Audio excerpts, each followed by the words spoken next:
हाँ तो बेटा आज एक नया क्वेश्चन लेकर के, इससे पहले अपन ने पढ़ा था संधारित्रों का श्रेणी क्रम। अब क्या पढ़ेंगे? संधारित्रों का समांतर क्रम। दोनों प्रश्नों में से कोई एक पूछा जा सकता है, चाहे तो श्रेणी क्रम आ जाए बेटा, चाहे समांतर क्रम आ जाए। इसमें क्या पढ़ेंगे अपन? समांतर क्रम। यानी तीन संधारित्र जिनकी धारताएं क्रमशः C1, C2 और C3 दी हैं, जिन्हें समांतर क्रम में, कौन इस क्रम में बेटा? समांतर क्रम में जोड़ा गया है, तब कुल धारता की गणना करो। तो समांतर क्रम जोड़ने के लिए बेटा क्या होता है कि तीन संधारित्र ऐसे लेंगे और उनको समांतर क्रम में जोड़ने के लिए क्या करेंगे कि तीनों संधारित्रों की जो पहली प्लेट है, दो प्लेट होती है प्रत्येक संधारित्र में, तो प्रत्येक संधारित्र की जो पहली प्लेट है वो तो एक बिंदु से जुड़ जाए प्रत्येक की, और दूसरी प्लेट दूसरी बिंदु से जुड़ जाए। तो मैंने इसके लिए क्या किया, देखो तीन संधारित्र लिए थे, एक यहाँ से यहाँ तक और एक यहाँ से यहाँ तक और एक यहाँ से यहाँ तक। तो मैंने इनको एक दूसरे के ऊपर रख के ऐसे जोड़ने की कोशिश की है। कैसे कैसे ऐसे रखेंगे? तो इसकी पहली आ गई इधर, इसकी पहली इधर आ गई, इसकी पहली इधर आ गई, तीनों की प्लेटों के तीनों बारों को लेकर के मैंने इधर जोड़ दिया, और दूसरी प्लेट इधर हो गई बेटा, तो दूसरे के तीनों बारों को लेकर के मैंने इधर जोड़ दिया।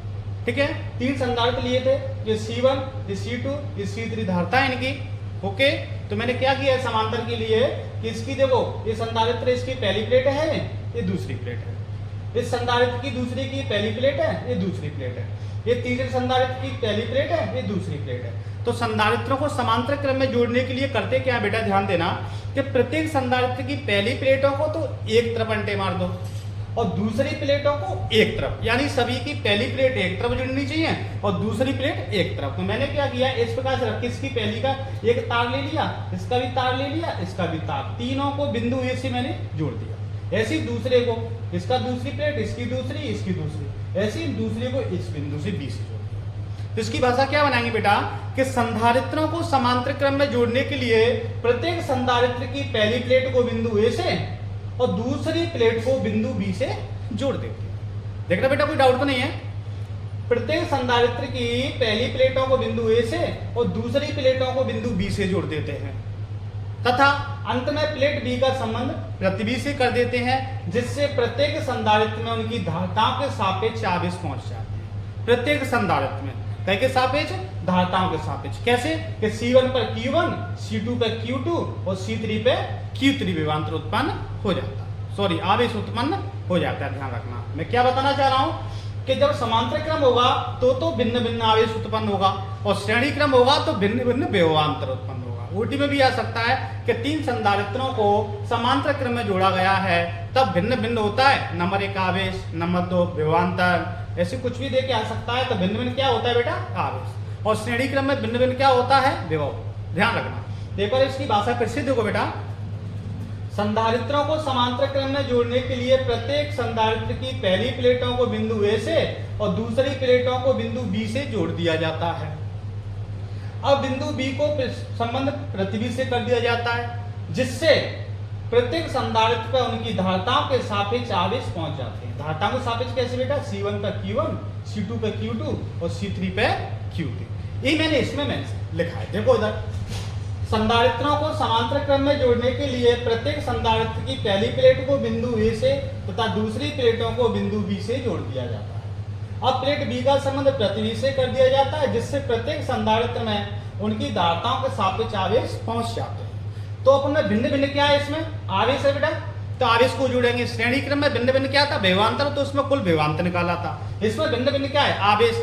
समांतर क्रम में भिन्न भिन्न आवेश उत्पन्न होता है तो आवेश को जोड़ते हैं, और श्रेणी क्रम में भिन्न भिन्न विभवांतर उत्पन्न होता है तो उसमें विभवांतर जोड़ते हैं। ठीक है, जिसने समांतर श्रेणी क्रम वाला नहीं देखा है बेटा, वो श्रेणी क्रम वाली वीडियो को देख लेना, यहाँ से एक कोटि बनती है। तो इसमें भिन्न भिन्न क्या उत्पन्न हुआ है? आवेश। तो क्या निकालेंगे? कुल आवेश। तो यहाँ लिख दिया अपन ने, तब कुल आवेश Q1 plus Q2 plus Q3। अब मैं आगे इसको करा रहा हूँ बेटा, तो आप एक बार इसका स्क्रीनशॉट ले लेना सभी लोग, भाषा तो याद हो जाएगी। बैच में अपन पढ़ते हैं तो बैच में प्रत्येक बच्चों को यहाँ के यही याद करा देता हूँ मैं, घर जाके याद करने की जरूरत नहीं पड़ती, मगर जो बच्चे ऑनलाइन पढ़ रहे हैं वो इसको याद करने की कोशिश करना। वैसे तो याद करना ही नहीं है, वैसे ही समझ में आ गया होगा, मन से बना के लिखना है। कैसे कि संधारित्रों को समांतर क्रम में जोड़ने के लिए प्रत्येक संधारित्र की पहली प्लेटों को बिंदु ए से और दूसरी प्लेटों को बिंदु बी से जोड़ दिया जाता है। अब बिंदु बी का संबंध प्रति बी से कर दिया जाता है, जिससे प्रत्येक संधारित्र पर उनकी धारताओं के सापेक्ष आवेश पहुंच जाते हैं। तो अलग अलग आवेश पहुंचे हैं, तो इसमें अलग अलग आवेश जुड़ जाएंगे, तब कुल आवेश क्या होगा? Q बराबर Q1 plus Q2 plus Q3, इसको समीकरण नंबर 1 दे दिया। कोई डाउट तो नहीं है बेटा? हाँ, तो एक बार इसका सभी लोग स्क्रीनशॉट ले लो जिससे मैं आगे कराऊं इसको सभी लोग। हाँ तो बच्चों, मैंने समीकरण 1 रोक लिया है, यहाँ पर मिटाला नहीं है, इसको रख लिया है जिससे आपकी समझ में आ सके। तो अब क्या निकालना है अपन को? धारता के लिए व्यंजक समांतर क्रम में। तो अपन धारता का लगाएंगे सूत्र। तो क्या? किंतु संधारित्र की धारता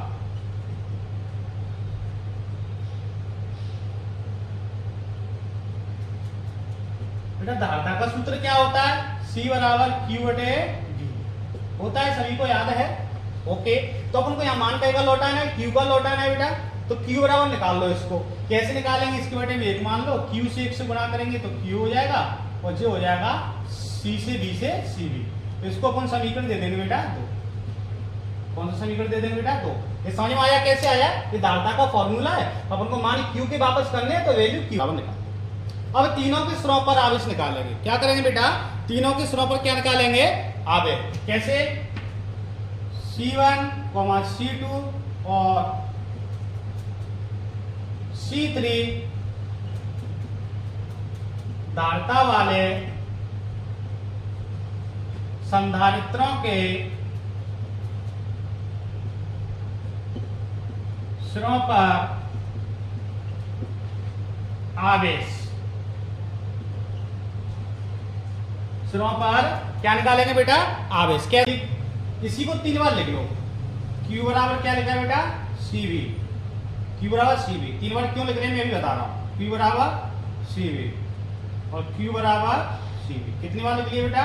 3 बार। यानी C1 पर Q1 आएगा, चित्र में था, और C2 पर Q2 था, और C3 पे क्या था बेटा?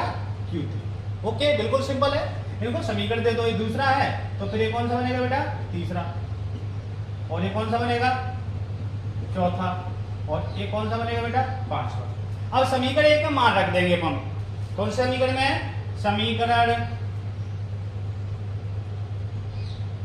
1 में समीकरण 2, 3, 4 और 5 से मान रखने पर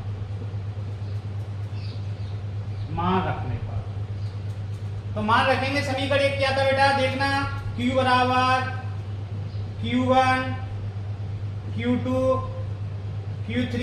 ये समीकरण नंबर फर्स्ट था बेटा, मिला लेना। भले ही मैं यहाँ मान रखूंगा Q की जगह पे, तो Q का मान देखना बेटा क्या है? CV है, तो Q को उठा के मैं इधर रख दूंगा। यहाँ पर Q की जगह पे क्या लिखूंगा बेटा? CV। अब क्या है? Q1 का मान कितना है बेटा? C1 भी। और Q2 का मान कितना है बेटा? C2 भी। और Q3 का मान क्या है? C3 भी। बिल्कुल सिंपल है बेटा। CV बराबर, यहाँ से क्या कॉमन मिल रहा है बेटा? B और B, तीनों जगह B निकाल लो कॉमन।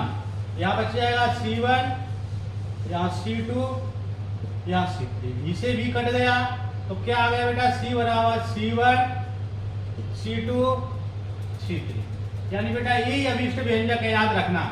अतः यही